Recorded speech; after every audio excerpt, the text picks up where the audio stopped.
Hai, selamat pagi semua. Kita dalam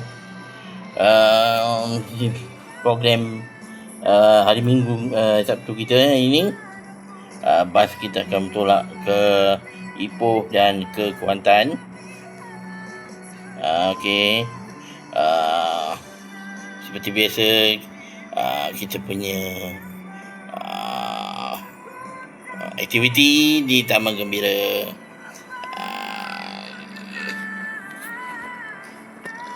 Seperti biasa. Okey.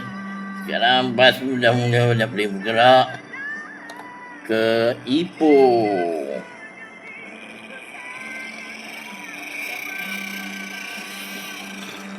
Satu lagi akan ke Kuantan.